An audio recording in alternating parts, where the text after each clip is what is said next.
Hi, this is Dr. Kimberley Linert, and you're listening to Incredible Life Creator Podcast. My guest today is Brandon Garrett. Brandon has over 15 years as a serial entrepreneur. He's owned and been involved in multiple businesses, and he blends his corporate knowledge and experience with his leadership skills to bring immense value that inspires others to take action needed to create the life of their dreams. Welcome to the podcast. Thank you for having me. It's wonderful to be here. Yes. So, Brandon, tell me a little bit about you, where you actually grew up and where you got started and how you got to be where you are today, because 15 years of entrepreneurship is a lot. Yeah, so nothing too terribly exciting. Grew up in small town, Midwest USA, college town, about 10, 15,000 people at the time. I think it's a little bit more than that now, but, small town. I had my first business, so to speak, mowing yards and shoveling snow for the elderly ladies in the neighborhood. I think at one point I had 8 or 10 accounts, so to speak, that paid me either on an as-needed basis or a monthly residual, what I now know as monthly residual. So it was fantastic, and I grew up through that and transitioned into bigger cities, bigger jobs. Went to college, the traditional career escalator type deal. And after a long time, almost 2 decades in corporate America, as far as retail and manufacturing and all of that stuff in leadership positions, it just really kind of burnt me out. And I decided, you know what, I need to go do my own thing. And then a couple of years later, here we are.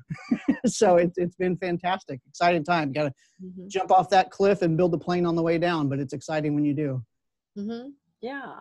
And, the way we really met each other is through mutual contacts who are in sales and closing. And so what kind of businesses actually did you start out in, and how did you get into sales, what you're doing now? Yeah, so that's a really good question. And I, kind of did a little bit of the sales thing in retail, right? Customer service and all that, but nothing strictly sales based. And when I made the leap and left my corporate job, I started my own insurance brokerage, and I kind of realized, oh my God, I don't have any legit sales background. I did one summer at a car dealership when I was in college, and I was horrible at it. I couldn't sell a car to save my life. Being young at that age, I guess it maybe had something to do with it. So I started looking around on YouTube and things, and ended up investing in a sales course for my own development. And then that ultimately led to one of the companies I'm associated with now, called Closers Club, which is a professional sales closing and consulting organization. I've been involved with that for almost a year. And through that, and one of your other podcast guests is how you and I met. Yes. And what about what you do today gives you that fulfillment, or why do you do it?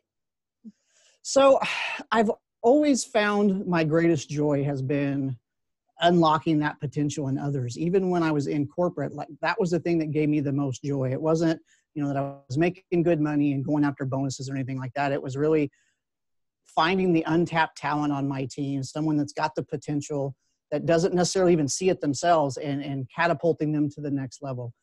When I was in retail, I had several assistant managers promoted to store manager position. I even had a couple store managers that were promoted to district manager.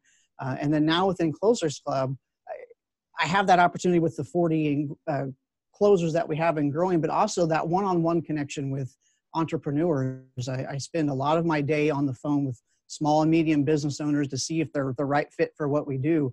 But at the end of it all, I'm still making sure on that call we're walking away with an understanding and a plan and clarity of what they need to do to move their business forward and take it to the next level, or at least be prepared to take it to the next level. And for me, that's just fantastic. I think that is a lost service in the modern Western culture. So what kind of things have you done just personally to help yourself with your own development? Because the only way you could have been helping other people is if you had things that you were doing personally that you could teach to someone else from your experience. Right. So, kind of like a lot of us, a lot of school of hard knocks, right? Failure is the greatest teacher of all, getting those bumps and scrapes and bruises. I did have the benefit of being exposed to the business world at a very young age. My grandfather and my dad were involved in the Abraham Goldratt Institute, the Ellie Goldratt Institute, which is a professional consulting education facility. Been around for 30, 40 years. I was actually a speaker at one of the Jonah World Upgrade Conferences at 13, 14 years old. I spoke to 300 CEOs and VPs and all that. Kind of traumatic at the time. I didn't really know what I was getting myself into, but I had good fun doing that. And then that kind of sparked that desire for continuous learning and always being better, tomorrow or today than I was yesterday. So whether it's, books with my growing collection back here, or, like I mentioned before, invested in my own development through a mentor, through sales courses. I'm looking at going to a Tony Robbins event later this year, the Business Mastery Seminar. Like you can only do so much for others if you can do for yourself. So like you have to fill yourself up, whether it's with knowledge, with joy, whatever it may be, to the point that you're overflowing, so you can then bring that value to others. Exactly. And how is it that you keep everything kind of in balance with your health, with your business, with your family? Oh my, it's funny you ask that, and I get this question a lot as far as work-life balance and all that. And for the longest time, especially when I was working at JOB, I believed in that work-life balance concept because that's what a lot of corporate cultures preach. And while there is some good basis to that, I think it's very often misrepresented and misinterpreted. There is no work-life balance. That's an illusion. That's our feeble attempt at control as humans to have division in our life. In order to reach the goals that you want to have, sometimes you're going to be out of balance. You may be very, very digging into work, but then that's at some point is going to allow you to be very, very out of balance and focused on your family. What you need to do is find your passion and your center and what feels true to you. And so you're able to have the clarity that you need to make the decisions and invest your time and your energy where it's needed, because there's just life. There's no work-life balance. Everything is life. Mm-hmm.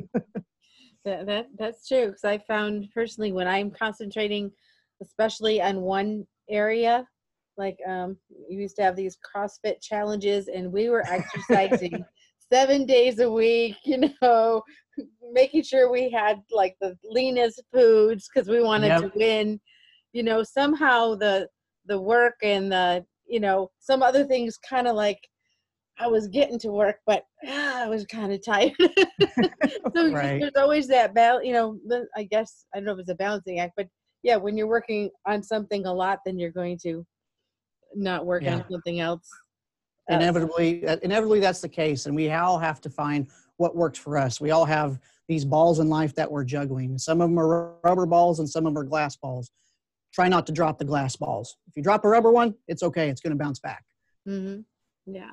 So with what you do, are you actually working from home or are you going into an office? A little bit of both, actually. So I do have my office here that I absolutely love being at. It's a purposeful, intentional environment.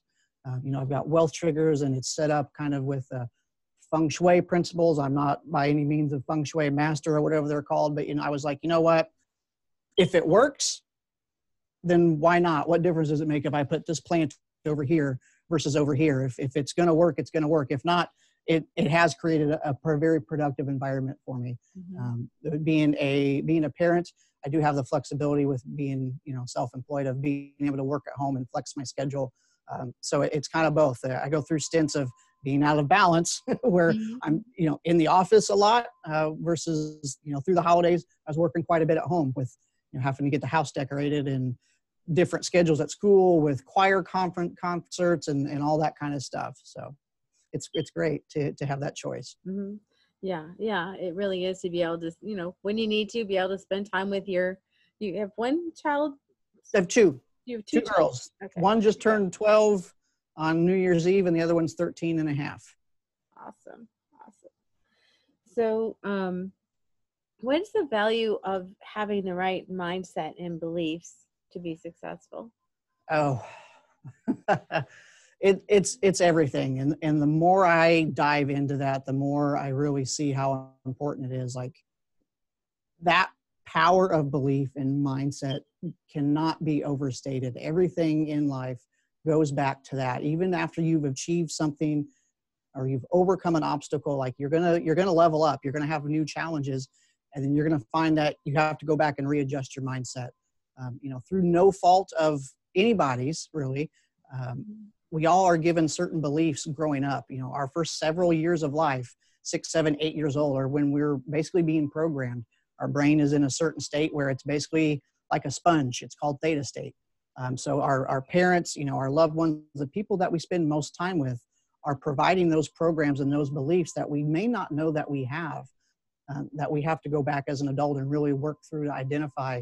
This is why I see things the way that I do. This is why I make the choices that I do, because of this thought pattern. And not all of those programs are good, right?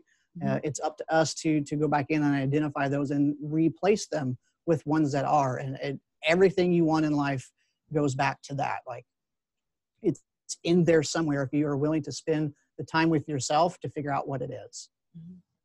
Yeah. And when you do spend time with yourself, how do you do that? I mean, some people meditate, or some people just sit and do lists, or how do you do that for yourself?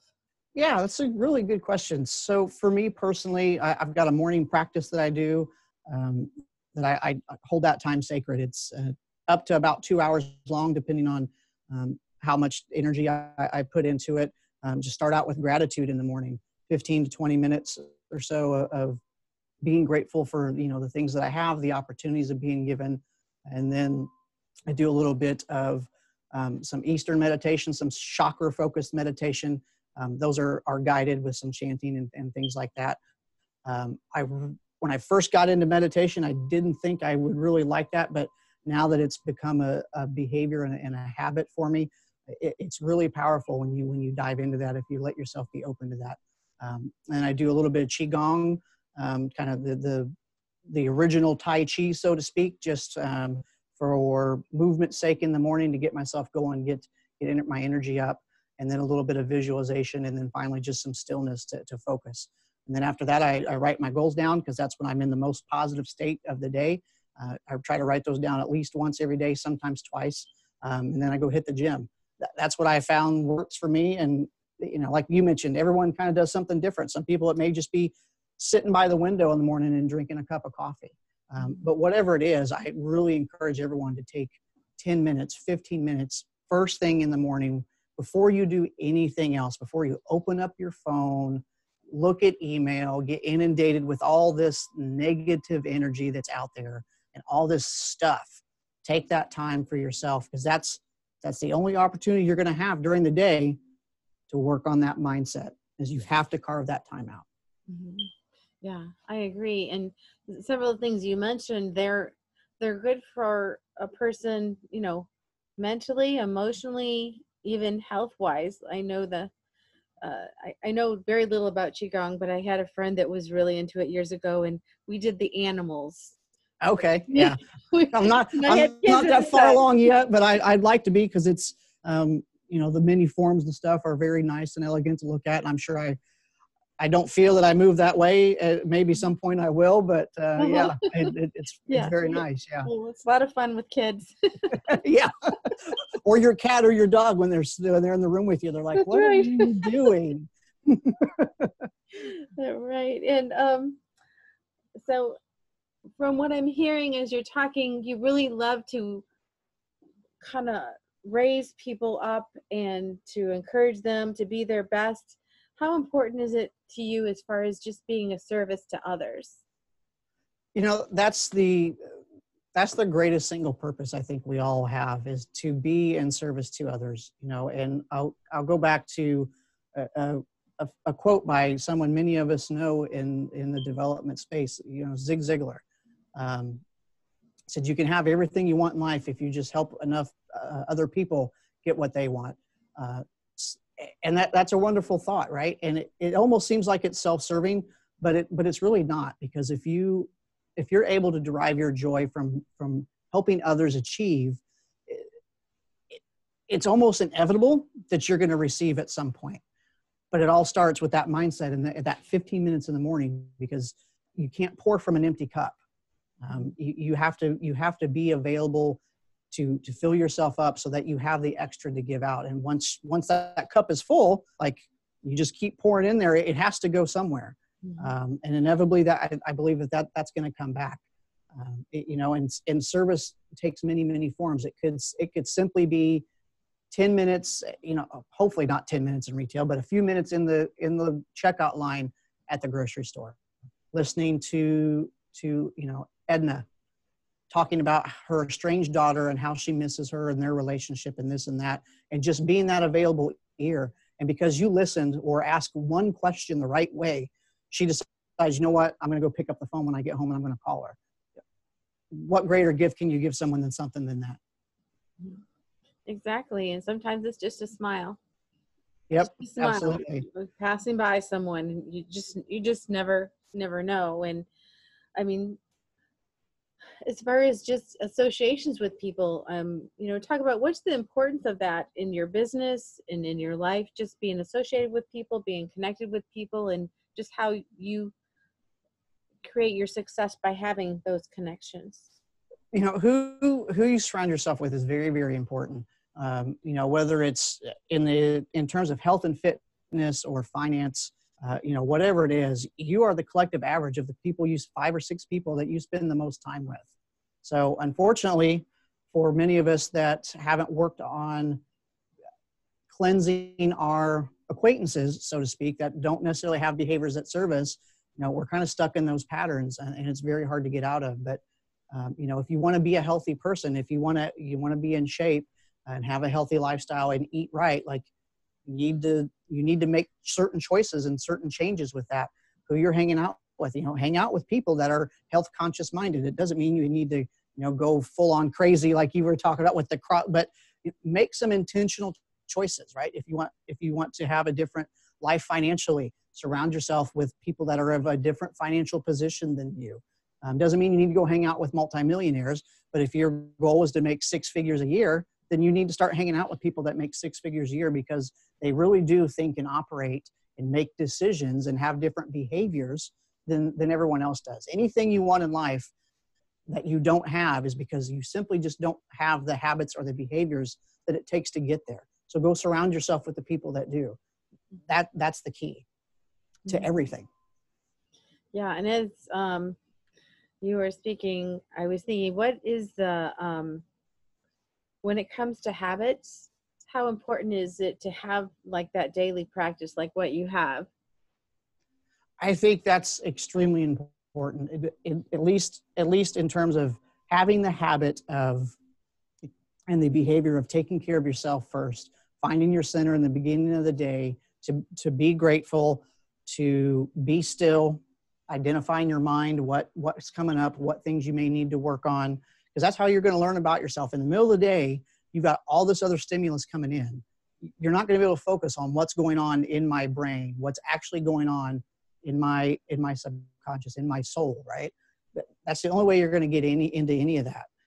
And that is so, so important. And whether we realize it or not, everything in life is a behavior, is a habit. Like, you have habits already. It's just whether or not they serve you, and whether or not you recognize them, that they are a habit, or they're simply on autopilot. In the book, The Slight Edge, that's talked about quite a bit of, it's either working against you or for you every day. Like, you get up in the morning, you get out of bed on a specific side of the bed, you go to the bathroom, you brush your teeth, you do all of these things that are on autopilot, that are habits, that are behaviors. And that's good, because that autopilot allows your brain to do other functioning.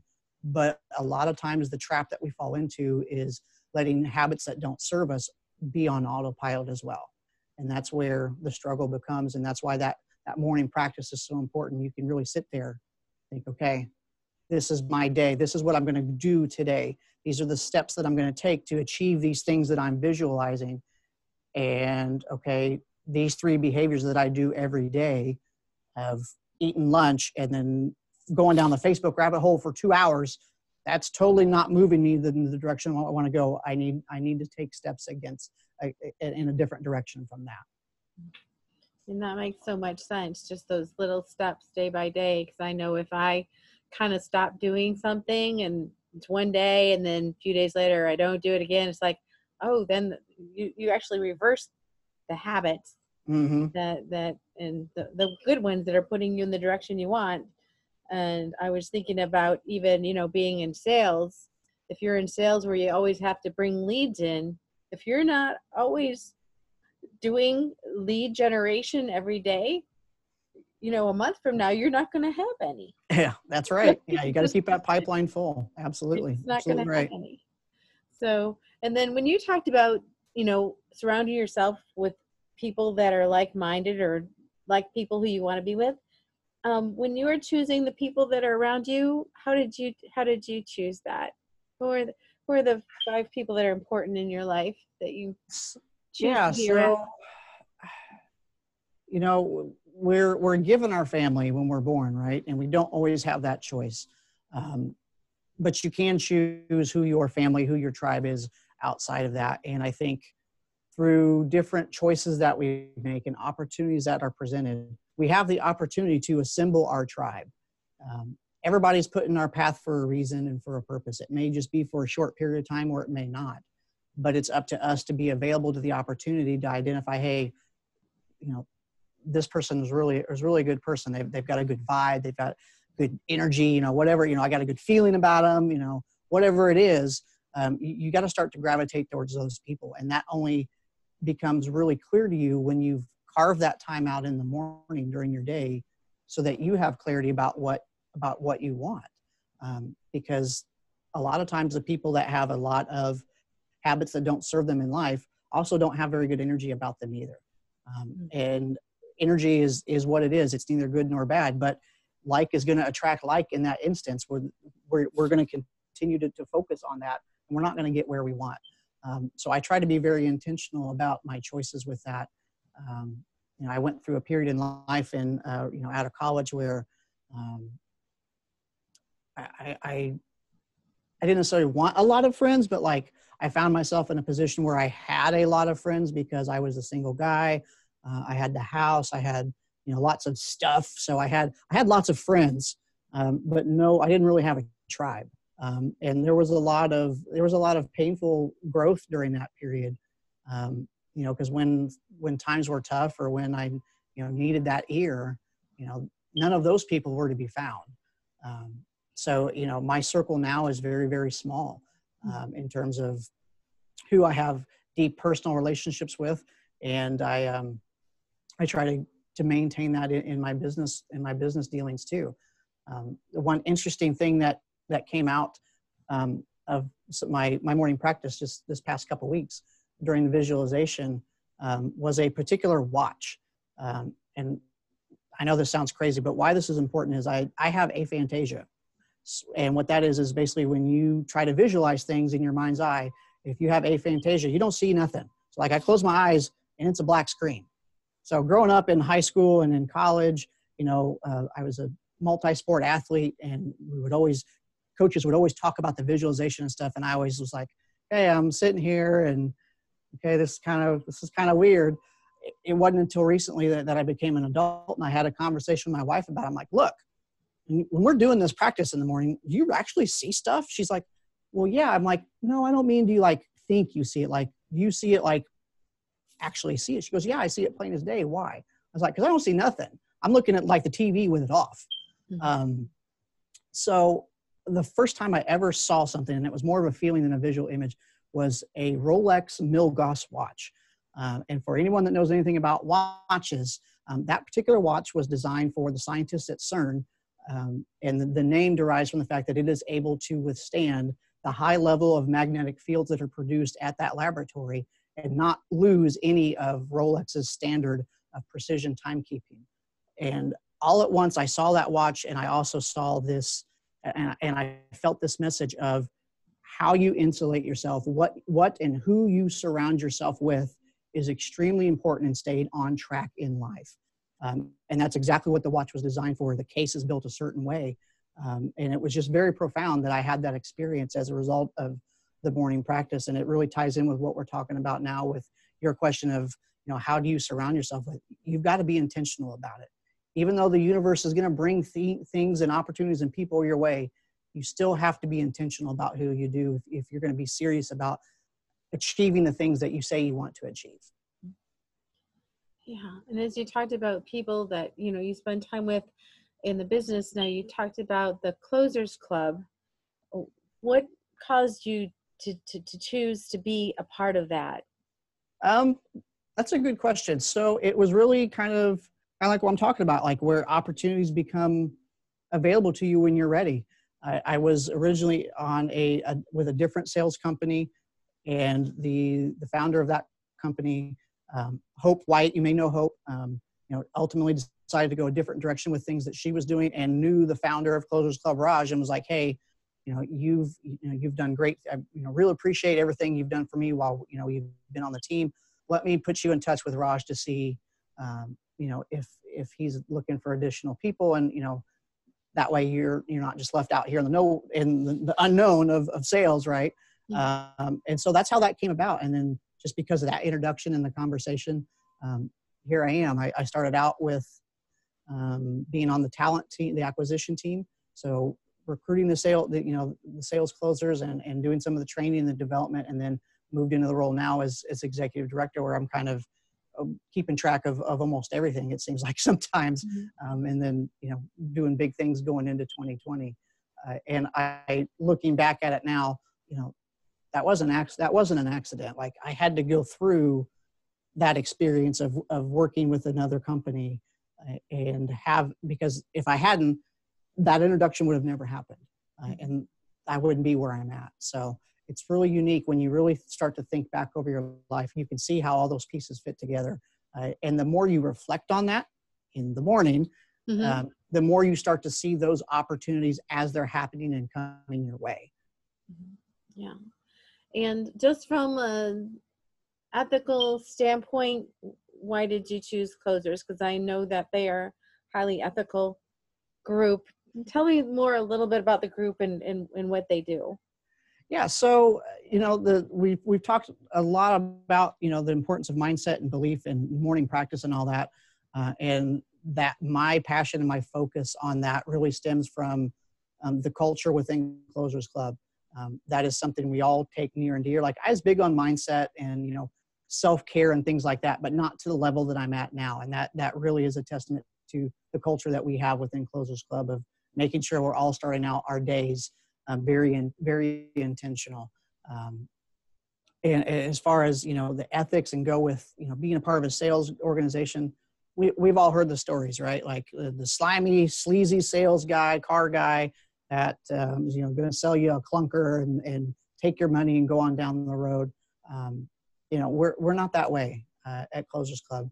Much in a similar fashion to what I mentioned earlier about being on the call with business owners and at least making sure I'm providing them value from my knowledge base and my experience. Closers, when they get on the phone with the clients that we have, their potential customers, they're doing the same way, whether it's, they're looking at investing in, a Shopify type program, or whether they're looking at a mindset, program. At the end of the day, the closer is responsible for leaving that prospect better than we found them. And that's really the focus of Closers Club. And I that resonates with me, because if the person isn't a good fit, then they're not a good fit. Don't sell them. The ethical and moral obligation is to sell them the right product and right service at the right time.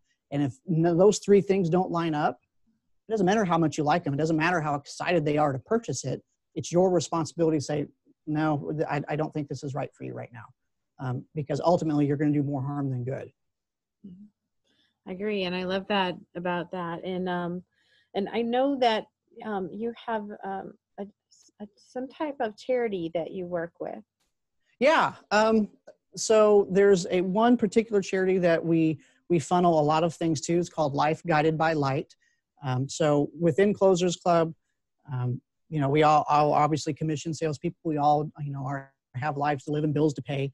But after that's all said and done, any additional profit that's left goes directly to support Life Guided by Light, which is fabulous. A lot of organizations don't do that. But even one step further than that is we now have a director of charitable giving in place, and her responsibility is working with all of the closers and Closers Club to have identified a local charity where they can donate their time or donate, or we can send funds to as a company, and build that relationship going forward. That's a big initiative we're doing going into 2020 that I just absolutely fantastically excited about. Yeah, and I love hearing that giving back piece, because we have been given so much, so it is awesome. Mm-hmm. And I wanted to kind of change gears a little bit and just kind of go back to talking about life in general. Mm-hmm. So, do you feel like people are just here and there's fate and just what happens to you happens to you, or can we actually create what we want in our life? I think some people are just here because they're not in tune enough. They're not. They don't know what they don't know, unfortunately.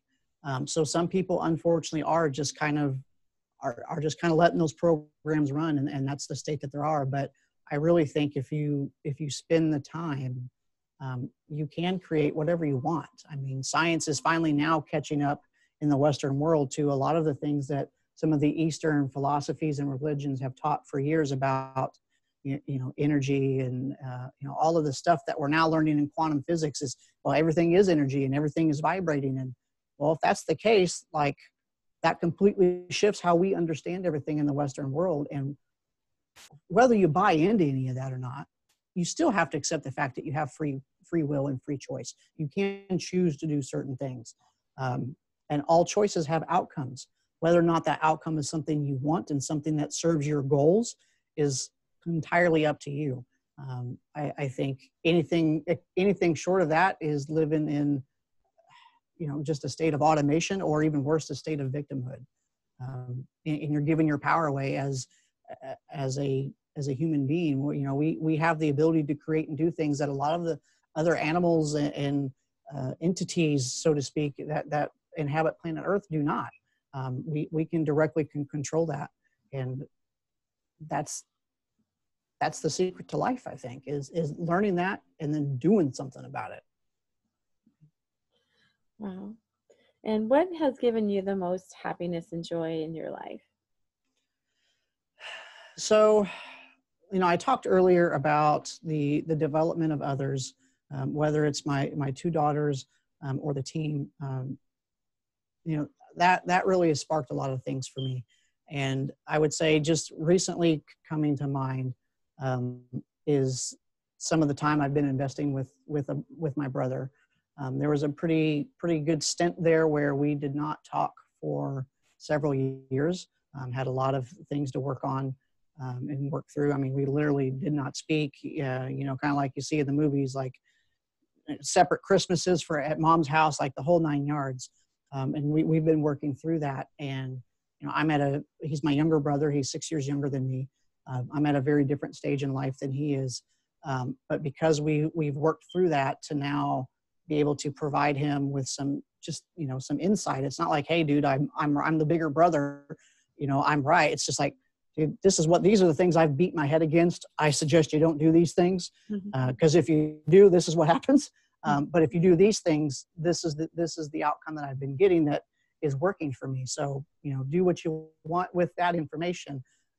But seeing his growth over the past few months and being in a position to support that has been fantastic. And there was a recent incident back before around Thanksgiving. He's an Army veteran. He's got PTSD, and he has a service dog. And she's a lab, and labs are kind of the trash cans of dogs. They will eat everything. She had eaten a bunch of grass and sticks and stuff and had an intestinal blockage, and had to have surgery. Had to do the whole cutting her open and getting it all out of there. And that's a very expensive, gastric surgery is a very expensive surgery in animals. It was, about $4,000. And he called me in the middle of the night and said, hey, I got to take Halo to the vet. Something's wrong. I said, okay, yeah, I'll come up there. Drove an hour, 1 o'clock in the morning, because this dog is his world. For him, losing that dog is not even on the table. The impact it would have on him and therefore his wife, his kids is unspeakable. So they did some x-rays and all that, and then seen the blockage, and he's like, hey, he's like, I don't know what to do. I'm going to have to put her down. I'm like, don't worry about it. I'll take care of it. We'll figure it out. So through that, we started a GoFundMe that has raised about a third or so of the amount of money he needed. I think we're around $1,200 or so, trying to get to that $4,000 mark. We call it #HelpHalo. And when you go to that particular GoFundMe page, it'll have the story about him and Halo. There's some pictures, there's some video. She is well now, obviously, because it was life-saving surgery. She had to have it immediately.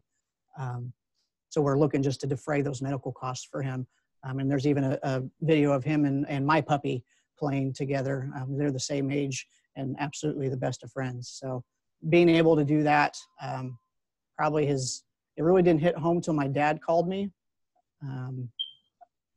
3 or 4 weeks after, and just said, he called to talk about something else. And he was like, hey, it's like, I know what you did. And that's pretty cool.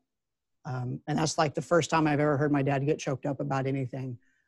So that really kind of, even now, like, I'm kind of like, wow, because just to me, it was just like, I'm available. This is what I'm going to do. It wasn't even a question. So yeah, that's probably been one of the big ones. Wow.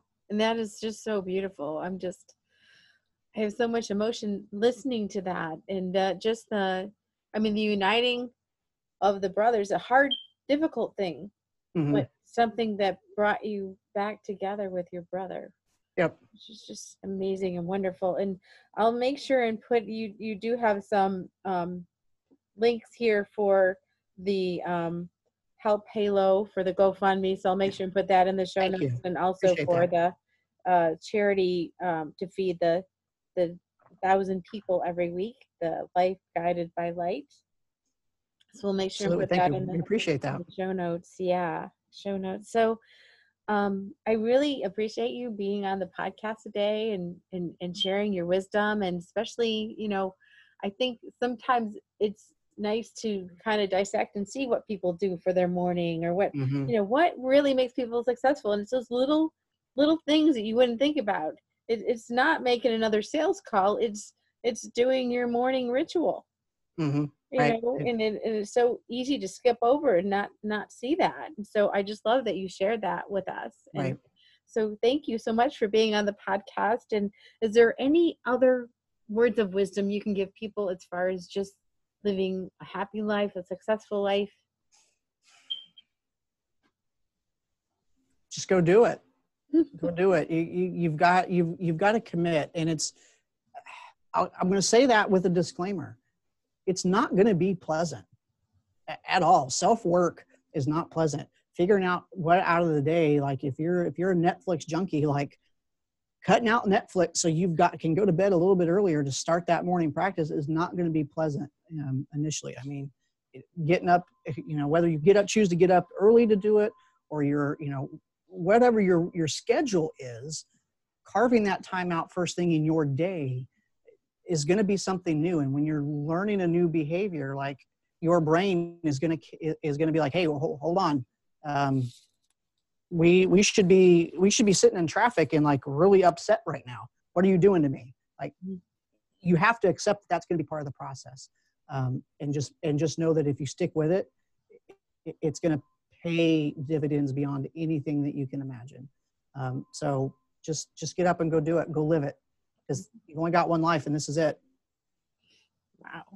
Well, thank you so much, Brendan, and we'll talk to you again soon. Yes, thank you. Been great being here. Thank you. Thanks.